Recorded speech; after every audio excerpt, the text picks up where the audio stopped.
Bienvenue à Pithiviers dans un cadre étonnant puisque nous sommes sur le PTT, c'est-à-dire le tramway Pithiviers-Toury, qui est très connu dans le milieu ferroviaire et que je vous invite absolument à découvrir. Si vous avez un week-end ferroviaire à passer, eh bien vous allez, c'est pas loin de Paris, vous allez à Pithiviers.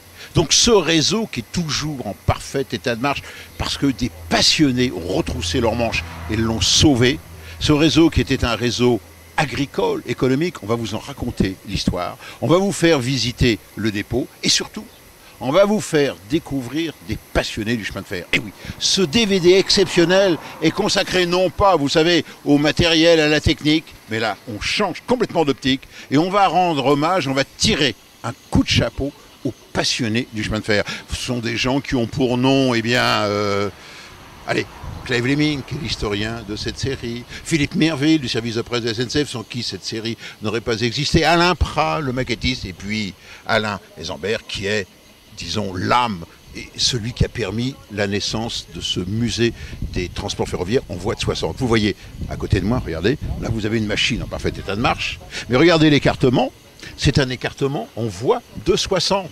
Et oui, d'habitude, les petits trains départementaux ont été conçus en métrique, de façon à être économique pour minimiser les infrastructures, et bien là on a un chemin de fer en voie de 60 qui était ce qu'on appelait du chemin de fer de Cauville. On va donc vous raconter l'histoire de ce chemin de fer Pithiviers-Toury.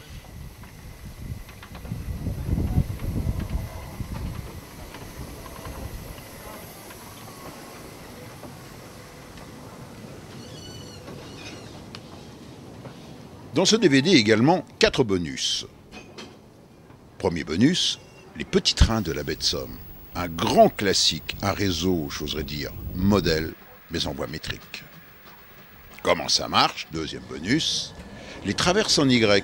Et oui, souvenez-vous, sur le tramway du Mont Blanc, nous avions découvert un nouveau type de traverse suisse en Y. Un homme à ne pas oublier, un grand talent, Alain Prat, le célèbre maquettiste du chemin de fer. Enfin, un homme, un métier insolite, parce qu'il est auteur, compositeur, chef d'orchestre, un grand amateur de jazz, Claude Bolling. Un homme, un métier, mais oui, c'est un passionné du chemin de fer.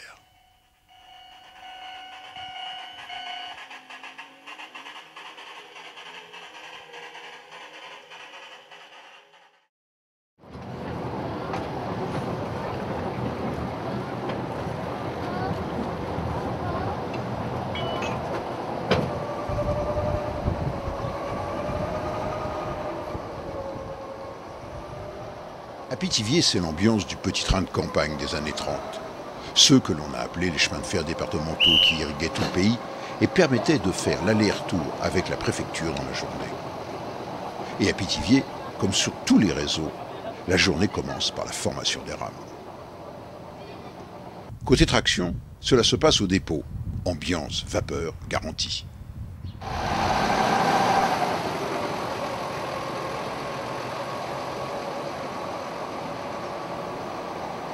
On racle les tubes de fumée, on nettoie la boîte à fumée du Frésil. Et c'est le rite de l'allumage, les synchro-saints gestes du chauffeur. Le bois, le chiffon imprégné de gasoil enflammé, les premières pelletées de charbon. Et il y a les coups de chiffon. Quand on aime la vapeur, on la respecte, on l'agresse, on la bichonne. La vapeur ne serait pas la vapeur sans la corvée de charbon. Au bout d'une demi-heure, le manomètre décolle, 4 kilos. C'est suffisant pour actionner le sifflet et déplacer la machine. Le temps nécessaire pour monter à 10 kilos est employé au graissage. Ah là, c'est bien mal. Ok. Et c'est la mise en tête, comme au bon vieux temps.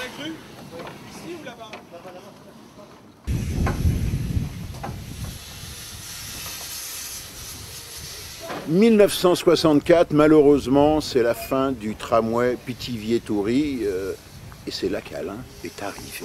Qu'est-ce qui s'est passé? Alain ou tout du moins ses prédécesseurs, mais il fallait absolument sauvegarder quelque chose de ce patrimoine industriel qui était un des derniers trains d'étraviers à circuler.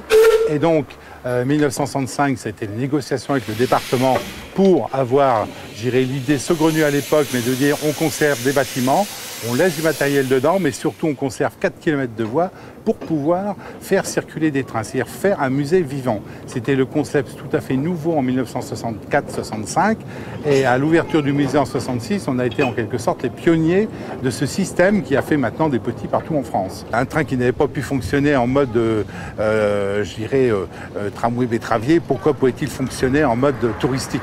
C'était assez saugrenu comme idée, mais mes prédécesseurs, nos collègues de l'époque, ont osé persévérer et ils s'étaient dit, de toute façon, ça durera ce que ça durera. Et puis on a fêté notre 40e anniversaire en 2006, puis nous sommes dans notre 42e année, et avec le matériel qu'on a réussi à préserver, je crois qu'on est content de l'avoir fait, et les générations futures, je dirais, pourront nous remercier. Ce qu'il faut bien voir, et c'est ce qui fait le charme de Pithiviers et du tramway Pithiviers-Toury, c'est que tout, en quelque sorte, est resté à peu de choses près en l'état. Autrement dit, lorsque vous arrivez à Pithiviers et que vous preniez ce petit train Pithiviers-Toury, eh bien, vous êtes revenu quasiment entre les deux guerres. Alors, situons bien les choses. Pithiviers, vous savez, c'est dans le Loiret, c'est à peu près à 80-100 km au sud de Paris, pour ceux qui ne le savent pas. Mais on est en pleine Beauce, on est dans une région agricole.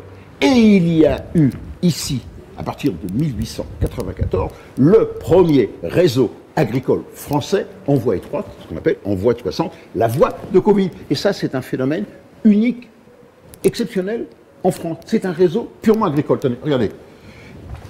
Voilà. Vous avez deux lignes de chemin de fer. Vous aviez Pithiviers, où il y a une sucrerie, et Toury, également sur une autre ligne de chemin de fer, grand gabarit, une sucrerie. Et une troisième sucrerie qui est à Sermaises. Un triangle. Et on reliait donc, à l'aide de ce petit train, les trois sucreries. Mais regardez bien, il fallait collecter les betteraves. Et pour collecter les betteraves, eh bien, il a fallu construire un véritable maillage, un véritable réseau. Et regardez, ça fait plus d'une centaine de kilomètres. Regardez ça. C'est étonnant ce qui existait. Et ça a été sillonné par un réseau extrêmement dense. Il y a eu 330 wagons tombereaux dans lesquels on mettait les betteraves pour alimenter les sucreries. On mettait aussi également du blé, des engrais. De temps en temps, on transportait les voyageurs, mais également 24 locomotives à vapeur. Et ces locomotives à vapeur, l'une, pas toutes, une grande partie de ces machines à vapeur, et c'est ce qui fait également l'intérêt de Pithiviers, eh bien, elle se trouve ici, dans un musée exceptionnel. C'est le musée de la voie étroite, de la voie de Soissons également. Il faut aller le voir. Tenez, suivez-moi. Tenez, par exemple, vous voyez, regardez, cette 030, là, des sucreries de Toury, donc, qui a fonctionné réellement, qui est une machine de Cauville. Regardez, elle est là. Magnifique, parfaitement restaurée. Vous voyez? Vous vous souvenez? À Corbeil, de Cauville, le roi du chemin de fer économique en voie de 60, qui a d'abord été un chemin de fer pour les militaires, vous vous souvenez, pendant la guerre de 14, hein, on en parlera un jour dans un DVD. Eh bien, il a servi également pour tous les petits chemins de fer départementaux, et notamment pour ce chemin de fer agricole Pithiviers-Toury. Eh bien, cette machine, la voici, c'était 1928, une 030, la bonne à tout faire, extrêmement fiable, solide, simple à utiliser et surtout économique. Ça, c'est l'une des pièces ici de ce musée. Une autre pièce extrêmement rare, c'est la première fois moi que je la vois, et qui a été sauvegardée, regardez bien. C'est une machine américaine. Eh oui, et surtout, regardez bien, Bruno, 1916. Eh oui. En 1916, lorsque les Américains sont venus au secours de la France, eh bien, ils ont amené leur matériel, parce que c'était une espèce de plan Marshall, il fallait venir au secours de la France qui était durement traumatisée par la guerre face à l'Allemagne, disons face à la Prusse. Et donc ils ont amené des wagons caractéristiques avec leurs bogies et également 350 locomotives. Donc en voici une, caractéristique, c'était des machines, vous voyez, très en avance pour l'époque, très simple, 130, un essieu, 3 essieux moteurs, et puis un bissel porteur à l'arrière. Des machines à l'américaine, simples, robustes, efficaces. 4 machines ont été sauvées, et l'une est ici au musée. Mais regardez, la visite continue, il y a d'autres trésors ici. Il y a en effet la numéro 5, la Blanc-Misseron 1902, baptisée Le Minic, parce qu'originaire du réseau breton Saint-Malo-Paramé. La Decauville-Borzing 1911 baptisée Tabamar. La Decauville 1914 baptisée Bouillotte. Allez deviner pourquoi. Et la plus récente, le numéro 9, la Meuse de 1938 du type 130 baptisée Les Fontenelles. Alain, là, c'est l'une des pièces exceptionnelles, l'une des plus anciennes machines ici. Exact, c'est une machine qui est relativement ancienne puisqu'elle date du début du siècle dernier, 1905. C'est une pièce qui nous permet donc de faire la transition entre les premières locomotives donc du réseau tramway Pithiviers-Toury et de faire ensuite la liaison avec tout le réseau qui s'est créé autour de ce réseau principal, tout le réseau des sucreries de Pithiviers et de Toury. Alors, il y a le musée, mais il y a également, et on les entend passer, il y a des machines qui roulent. C'est ce qui fait le charme, c'est la vapeur vivante. Vous avez combien de machines ? Alors nous avons 5 locomotives qui sont susceptibles de tracter des trains ou d'être en présentation vapeur, notamment la petite Schneider de 1870, qui est donc à l'entrée du musée Millet, qui est susceptible donc d'être mise en chauffe. Et nous avons 4 autres locomotives, dont la 3.5 que nous avons entendu passer devant le musée, là, et donc qui nous permet d'alterner les trains avec notre série de voitures fermées, voitures semi-ouvertes ou ouvertes, suivant la saison, et ça nous permet d'avoir un patrimoine assez étendu de tous les types de transports voyageurs et machines qui ont pu rouler sur le tramway Pithiviers-Toury. Mais ici, au musée de Pithiviers, il y a encore beaucoup d'autres trésors. Tenez, regardez. Vous voyez là derrière moi ce qu'il y a là? C'est étonnant. C'est, j'allais dire un autorail, mais non. C'est une machine à vapeur, on appelle ça une locomotive à essence. Autrement dit, vous avez là l'ancêtre des autorails. C'est-à-dire, il y avait un moteur à essence qui entraînait une dynamo, une génératrice, qui fabriquait du courant électrique et entraînait un moteur électrique. Et en quelque sorte, c'était en 1922, le crochat, qui était l'ancêtre de tous nos autorails actuels. Il a circulé ici, il y en a eu plusieurs qui ont circulé et qui permettaient donc à moindre coût de transporter des voyageurs, alors que, je vous le rappelle, il s'agissait au départ d'un réseau de chemin de fer à caractéristiques agricoles pour le transport des betteraves en direction des sucreries. Alors ce que je vous invite, avant tout, c'est d'aller faire un petit voyage en notre compagnie avec Bruno Caron à la caméra. Belle leçon de conduite à bord du crochat. Croyez-moi, ça valait le déplacement.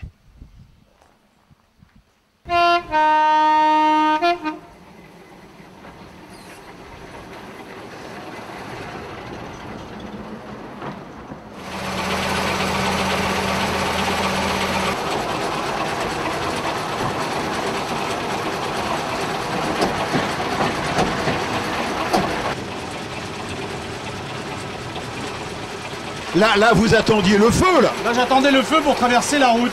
Et là, c'est un feu tramway. Oui, alors c'est comme un tramway parce qu'on est en ville.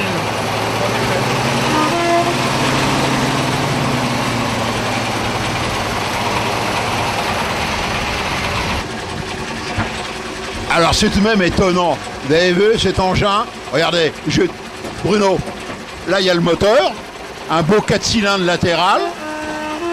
Là, il y a la dynamo qui produit du courant électrique et qui alimente un moteur électrique. C'est pas du diesel électrique, c'est de l'essence électrique. C'est étonnant. Et surtout, c'est que ça marche.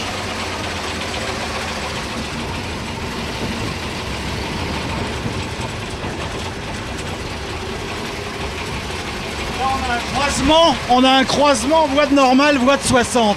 C'est unique en France, hein. C'est un embranchement industriel. Et il fonctionne encore? Il fonctionnait il y a quelques mois, mais l'usine est malheureusement fermée.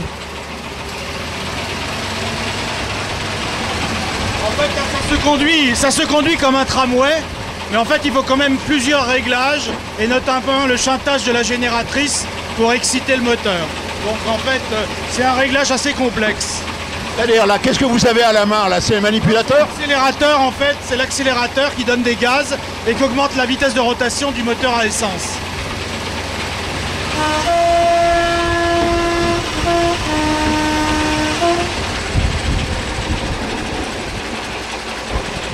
Là, j'ai une autre commande qui est l'excitation de la génératrice, donc qui fait modifier l'intensité du courant dans la génératrice et donc qui augmente évidemment le courant moteur. Et j'ai également troisième commande qui est le shunt du moteur de traction et donc qu'on utilise en vitesse. Et dès qu'on a pris de la vitesse, on peut passer en position 2.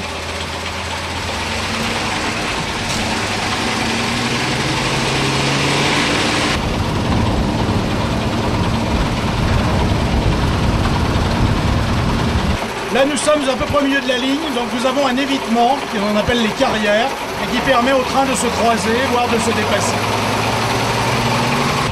Alors là, on fait comme le TGV, je dirais, on marche sur l'air, c'est-à-dire que le profil de la ligne est favorable, on est en pente, donc en fait j'ai coupé la traction et l'autorail continue de rouler, à vitesse à peu près normale. On roule à combien, L'autorail ne dépasse pas 25 km/h, c'est la vitesse maximum. Mais il a une capacité beaucoup plus élevée, il pourrait rouler à 50 à l'heure. Mais il a vraiment roulé sur ce réseau. Ah, complètement, c'est un prototype qui a permis de regagner du trafic par sa vitesse et sa légèreté et ses faibles coûts d'exploitation. Il date de 1922 et il a toujours roulé sur la ligne Pithiviers-Toury.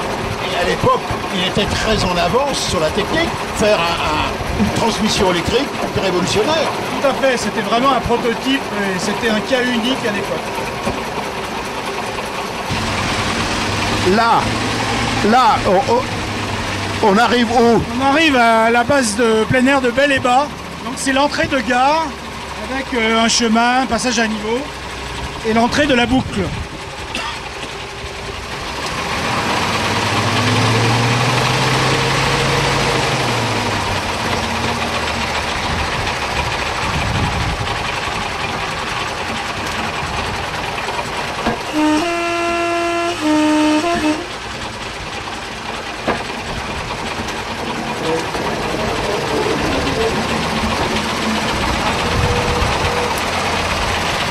Ici, c'est une zone qui a été aménagée en 1990 à part l'association, avec l'aide du syndicat intercommunal des communes et avec l'aide du 5e génie militaire pour la pose de la voie. Et donc maintenant, nous avons une zone de verdure très agréable dans laquelle les trains peuvent circuler en s'écartant de la route et donner un autre aspect du chemin de fer Pithiviers-Toury. Et ça vous permet, vous, de faire une boucle, de faire un demi-tour. En plus, c'est magique et le rail tourne en parcourant simplement la boucle.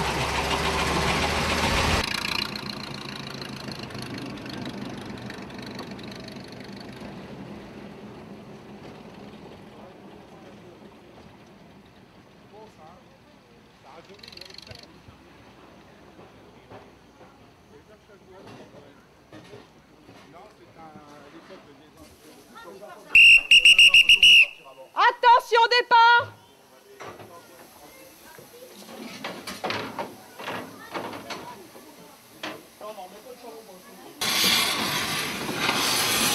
On va tout à l'heure.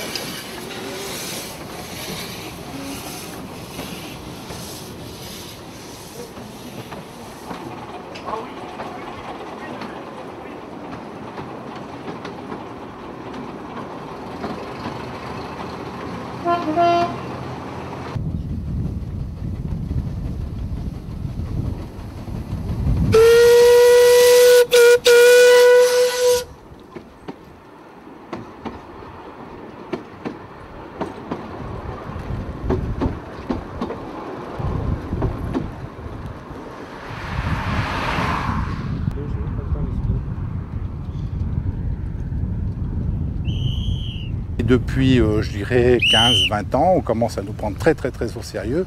Et je dirais bien que maintenant, nous sommes dans le contexte pithiviérien, dans le Nord-Loiret. Nous sommes, c'est le cas de dire, la locomotive qui tirons un peu le tourisme. Et les commerçants de Pithiviers, que ce soit les marchands de gâteaux, les restaurateurs ou autres, marchands de souvenirs, sont assez satisfaits de notre présence parce qu'en fait, alors qu'il est à Pithiviers, nous sommes malheureusement le dernier musée, puisque le musée municipal est fermé. Et nous sommes vraiment le dernier musée à porter haut et fort les couleurs de Pithiviers. Combien de voyageurs par an? 6200 en ce moment, c'est un peu faible, mais ça peut remonter avec la publicité qui est faite et les aides que l'on peut avoir, écrites, parlées ou même votre présence, je dirais, nous conforte dans notre plaisir de faire de train, de préserver du matériel. Et puis, je pense que le contexte fait que les transports étant ce qu'ils sont, le chemin de fer va reprendre ses lettres de noblesse. Le petit train, c'est une institution. À Pithiviers, moi je me rappelle, l'autre fois, on a fait une retrouvaille avec des anciens d'école qu'on ne s'était pas vu depuis plus de 40 ans, puisqu'on avait 13 ans quand on était à l'école. L'instituteur a voulu nous retrouver et on a fait un voyage en petit train. Tous venus monter dans le petit train, c'était super sympa en plus.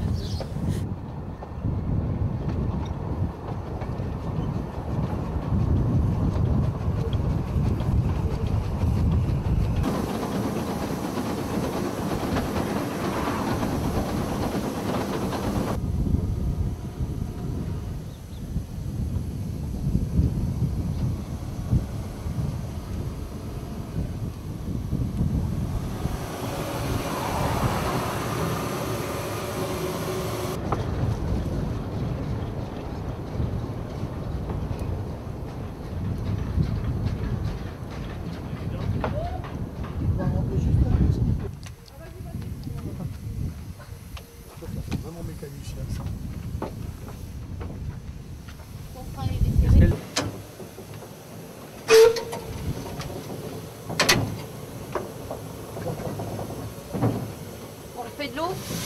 Je refais de l'eau. On refait de l'eau dans le pot. Oui, mais... Oh, bon, normalement... Si, vas-y, refais-moi. Normalement, ça doit être presque bon, hein. Non, non, il faut que j'en fasse.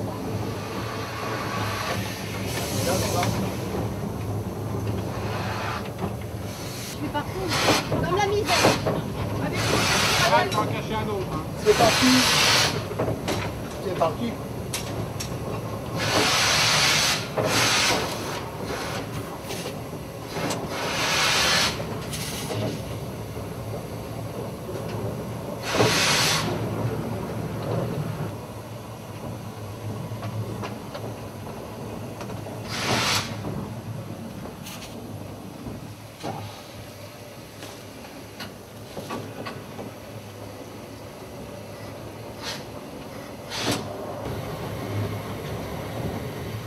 Il y a peut-être plus beaucoup d'eau dans les bacs. Ah, on avait chargé tout à l'heure, mais...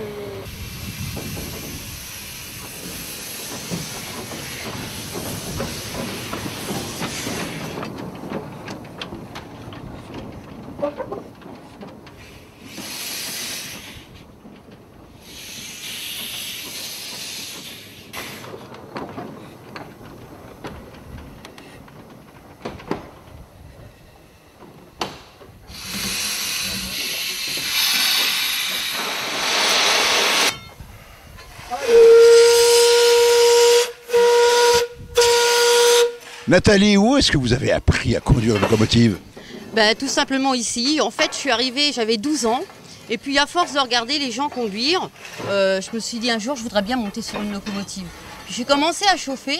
Et puis, au fur et à mesure, ben voilà, ça fait 2 ans, je suis passé mécanicien. Mais évidemment, je fais d'autres rôles, hein, la gare, chef de train, le musée, enfin tout, tous les postes. Et ça vous gêne pas d'avoir du rouge aux ongles et les mains dans le cambouis? Absolument pas. D'ailleurs, quand je prends une locomotive, en général, je suis quand même relativement maquillée. Les ongles, non. Les doigts de pied, non plus. Mais je me maquille comme si j'allais à mon travail. On fait partie des ferrouilles-pattes, oui, c'est un terme qui est surprenant, mais je veux dire, il en faut, de toute façon, il en faut. Et je suis peut-être le moins virulent de tous, parce que bon, j'essaye de concilier l'inconciliable, c'est-à-dire la vie de famille, les relations avec les voisins, c'est-à-dire aussi bien nos voisins de train que nos voisins sur la route, les agriculteurs à qui, des fois, on crée des frayeurs quand on voit un peu de fumée dans les champs. C'est pas nous, mais bon, c'est toujours le souci de faire du bon relationnel, je dirais.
L'avenir, ça passe par quoi pour vous, à la Compagnie du Mont Blanc? Alors l'avenir premier, c'est tout d'abord de refaire la voie, les rails, l'assainissement de la voie par un renouvellement de traverses. Nous avons ici un exemple typique des traverses que nous mettons. Nous sommes les seuls en France à mettre ce type de traverse. Ce sont des traverses Y. Donc on voit très bien la forme Y. Ça, c'est la traverse classique, hein? Traverse classique. En fer? En fer. Avec 2 bêches. Et on peut avoir des bêches plus ou moins importantes. Oui, pour l'ancrer dans le ballast. Pour l'ancrer dans le ballast, tout à fait. Et alors, à côté, le progrès? Le progrès, la traverse Y. Donc avec ces 2 bras. Et donc cette traverse-ci permet d'éviter le ripage à droite et à gauche. Donc le fait que la voie fasse l'essuie-glace dans les courbes. Et donc cette traverse Y a une particularité, c'est que c'est une traverse Y de taquet d'arrêt. Pourquoi? Donc on voit qu'on a une partie qui est droite. Cette partie sert à maintenir la voie, puisque la voie travaille de droite à gauche dans les courbes. Et longitudinalement, là où il y a la crémaillère. Là. Il y a la crémaillère, voilà. Puisque l'effort se répercute sur la traverse. Nous avons un socle en béton dans la voie, où on plante donc 2 rails. Et ici, ça c'est pour lui éviter de reculer. Et donc c'est tous les combien de mètres? Tous les 70 mètres à peu près. Bah alors, tout de même, vous êtes optimiste pour l'avenir, hein? Bien sûr, il faut toujours garder l'optimisme, puisque nous avons quand même un programme sur une dizaine d'années de renouvellement de voies et de prolongation, de prolongement. Donc c'est quand même quelque chose, un effort important que fait donc notre compagnie, la Compagnie du Mont Blanc, et également la mairie de Saint-Gervais et à un moindre coût, on va dire, le conseil général et le conseil régional.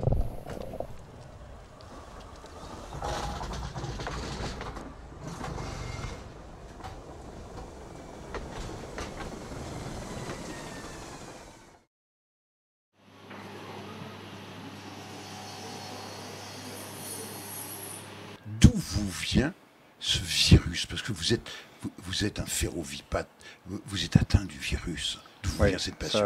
C'est le moins qu'on puisse dire. La passion, c'est... Quand je suis passé devant les nouvelles galeries avec ma maman tout petit, il y avait un train qui tournait à la veille de Noël dans la vitrine et voilà, je suis tombé dedans instantanément. De toute façon, à notre époque, c'était ou le mécano ou le train.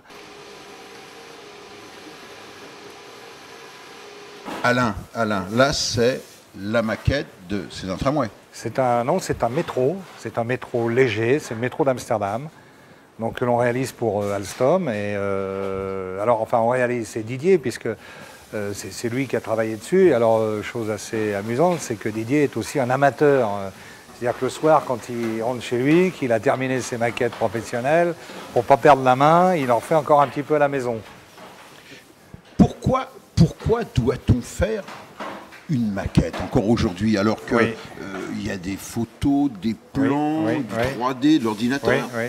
Et non, on fait, et peut-être même de plus en plus, on fait la maquette. Oui, c'est exact. Alors, surtout dans le domaine de la maquette industrielle. Alors déjà, il y a des appels d'offres. Donc un appel d'offres, souvent, pour un appel d'offres, on demande donc des plans, bien entendu, des diagrammes, un coût, etc., mais également une maquette. Alors pourquoi une maquette? Parce qu'avec une maquette, on ne peut pas tricher avec le volume.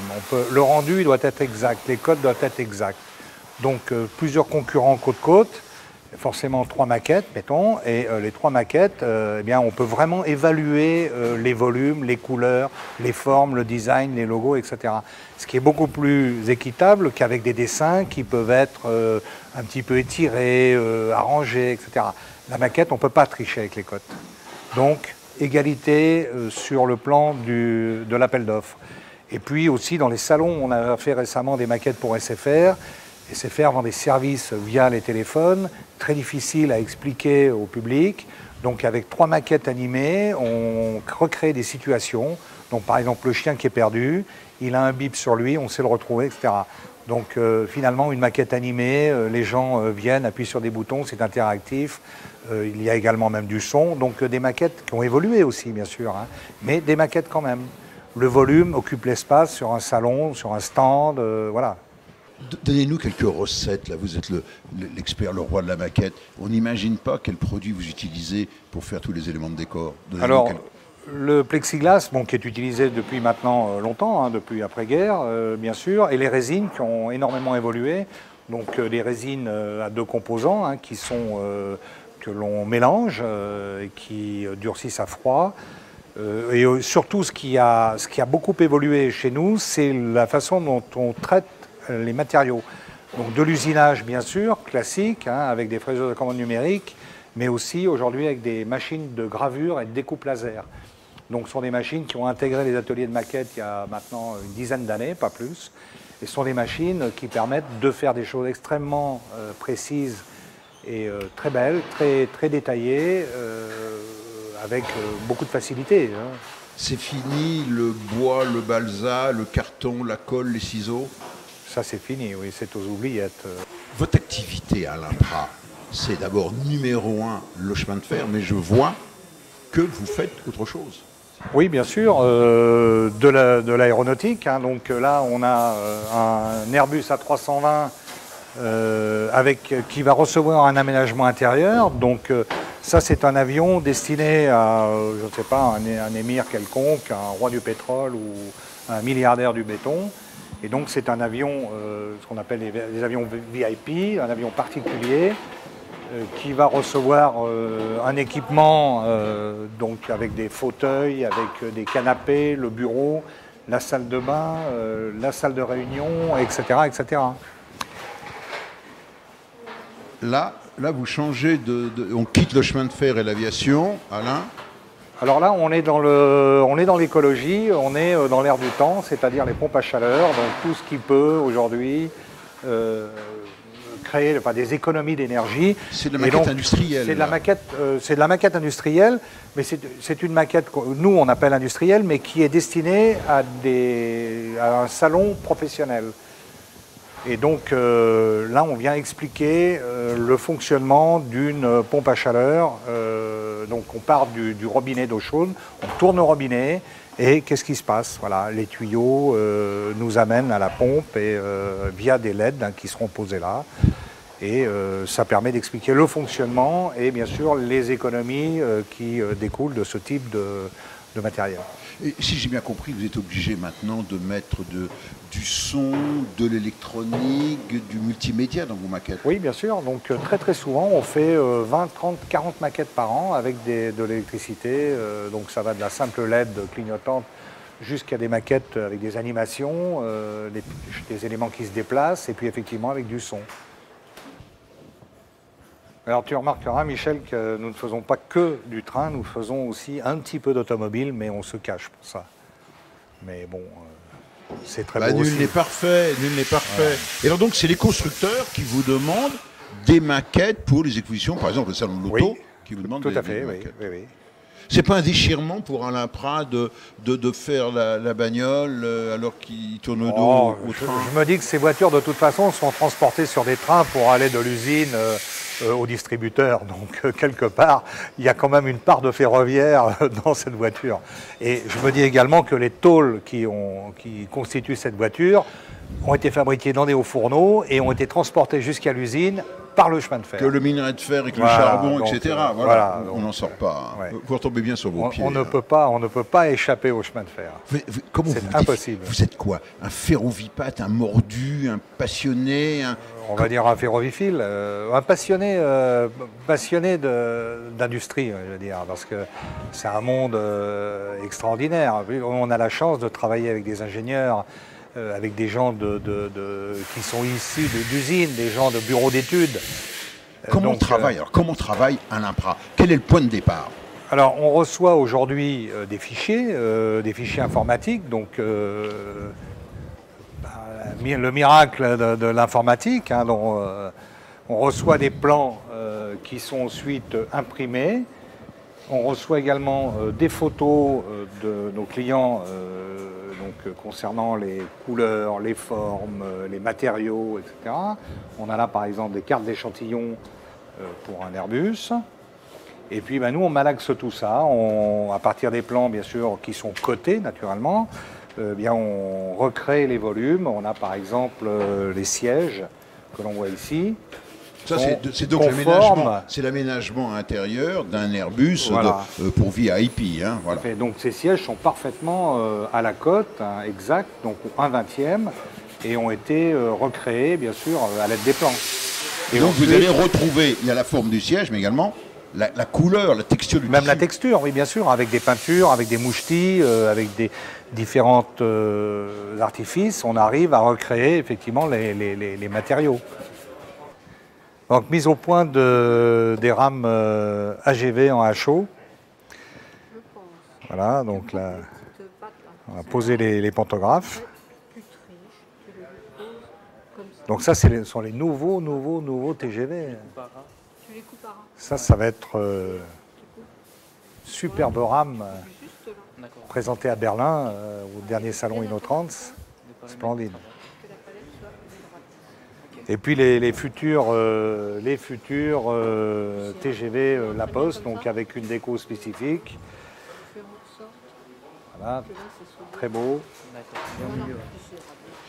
Et encore quelques rames TGV record du monde. Bon, ça, je ne te présente pas, hein. Tu connais. Je crois que tu as participé largement. Nous avons participé à cette là, on est vraiment dans l'univers PRA, le chemin de fer, la culture d'entreprise. Comment vous est venue l'idée de passer de l'amateur, de l'amoureux des trains, mais qui bricolait son petit réseau le week-end, à un professionnel? C'est-à-dire que vous êtes un industriel de la maquette. J'ai commencé suite à une annonce dans l'hebdomadaire La Vie du Rail, donc c'était en 1976 ou 17.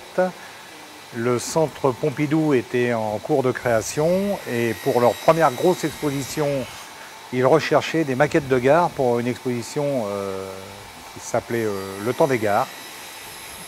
J'ai répondu à cette demande, donc je suis allé voir Jean Détière qui était le commissaire d'exposition. Je lui ai amené quelques maquettes de gare que j'avais réalisées en HO à l'époque, donc quelques belles pièces déjà, puisque j'avais la gare de La Baule-les-Pins, Néris, etc.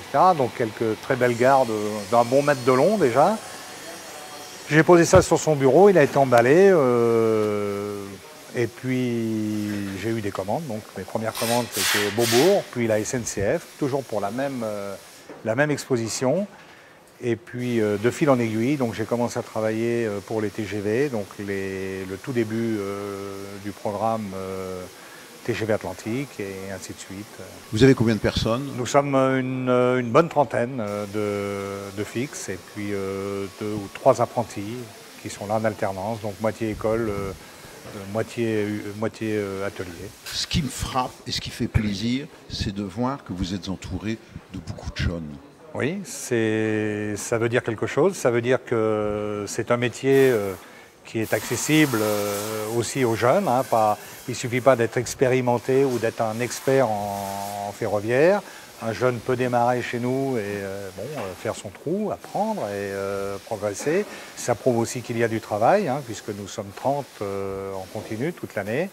C'est un vrai métier, c'est un métier qui demande beaucoup d'attention, beaucoup de délicatesse, beaucoup de sensibilité et beaucoup de curiosité. Un métier où on voit le résultat de ce que l'on fait. On ne fait pas oui. une pièce d'un moteur, oui. mais quand on met une pièce sur une maquette, on voit oui. la maquette dans son ensemble. Alors ça, c'est très valorisant pour nous tous. Hein, c'est qu'on rentre, on va dire, des plaques et des bidons, c'est l'expression consacrée, et on sort de belles maquettes. Donc même le menuisier, il verra une belle maquette sur son socle. Et tout ça, ça va dans des expositions, ça va pour des appels d'offres. Donc nos maquettes, on les voit un peu partout, dans la presse, à la télévision, chez Michel Chevalet, etc.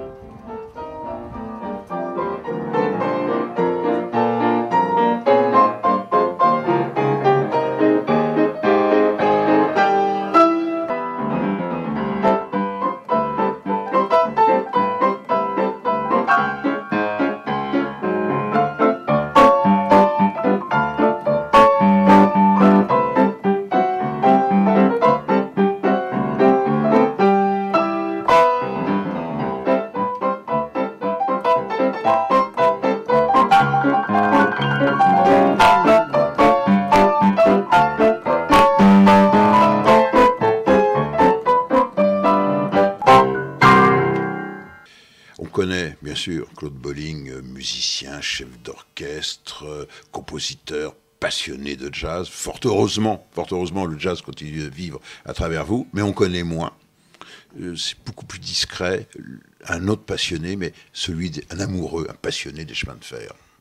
Ah ben, oui, c'est un goût qui m'est venu quand ma grand-mère m'avait emmené visiter l'exposition universelle de 1937. Et là, il y avait un pavillon des chemins de fer fabuleux dans lequel était reconstituée entièrement une ligne de métro, la fameuse ligne de Étoile Nation part d'Enfer Rochereau avec toute la partie aérienne qui passait devant la Tour Eiffel, etc., qui était reconstituée entièrement station par station. Et puis il y avait aussi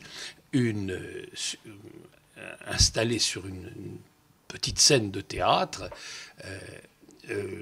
la reconstitution du ferryboat, tout le système du ferryboat, du chemin de fer qui allait de Paris à Londres. Mais votre passion, c'était quoi?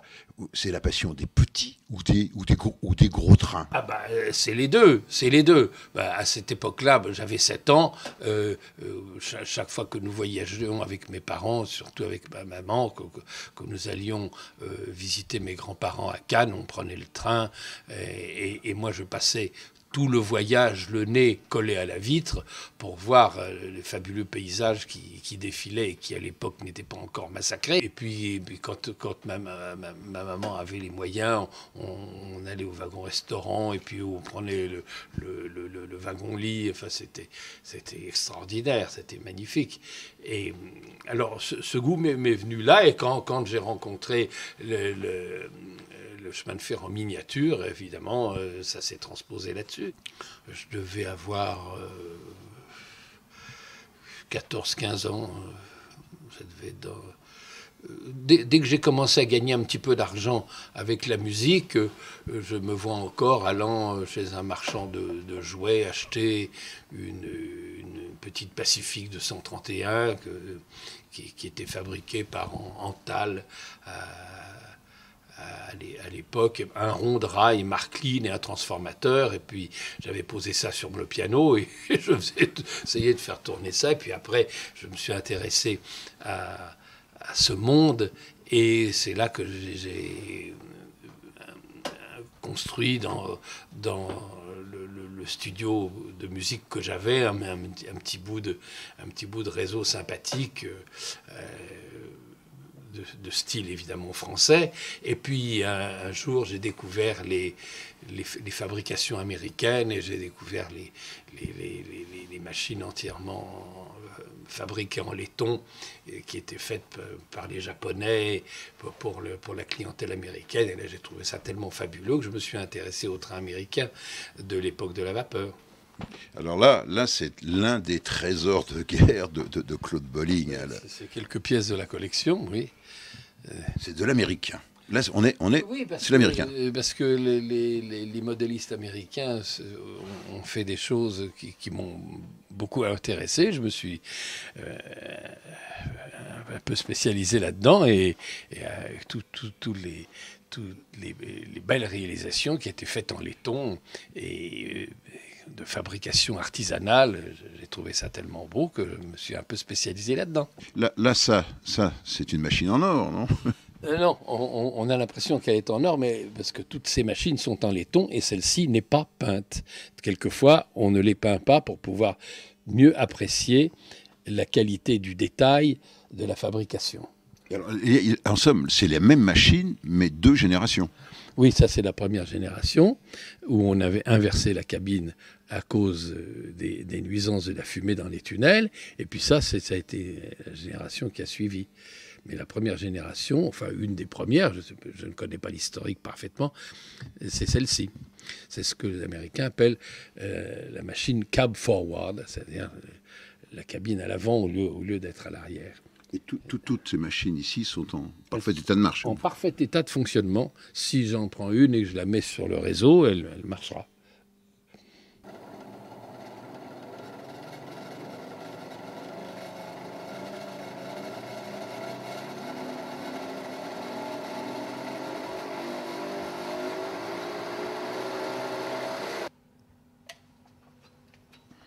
On baisse la tête. On baisse la tête parce que le pont n'est pas amovible. Et alors là, on en prend plein les yeux. Alors c'est là où Claude Bolling, il délaisse le piano et puis il vient se ressourcer. Oh, je ne sais pas si c'est se ressourcer, mais je viens m'amuser avec les trains. Et alors... C'est un réseau. C'est un réseau que vous avez construit vous-même ou avec des copains, vous avez monté? Non, je l'ai fait. C'est-à-dire que toute la menuiserie, je me suis fait aider par un menuisier professionnel, mais tout ce qui est modèle, tout ce qui est voix, appareil de voix, électrique, électronique, j'ai tout monté moi-même.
Si on peut dire que vous êtes un habitué du petit journal, c'est bien Claude Bolling. Ça fait combien d'années?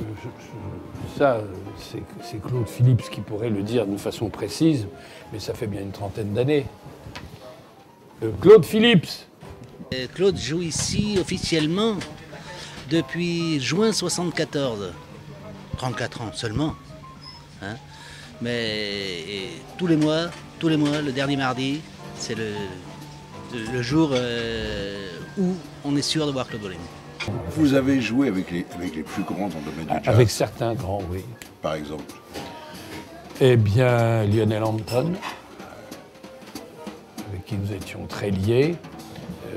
Je n'ai pas joué, mais nous étions très amis avec Duke Ellington, parce que quand on est pianiste, on ne joue pas avec Duke Ellington. Si on est saxophoniste ou trompettiste ou batteur, on peut jouer. Mais pianiste, on ne joue pas avec. Mais enfin, quand même, un jour, il m'avait invité à jouer quelques mesures avec son orchestre, un jour que j'étais dans la salle et qu'il le savait, il m'a fait monter.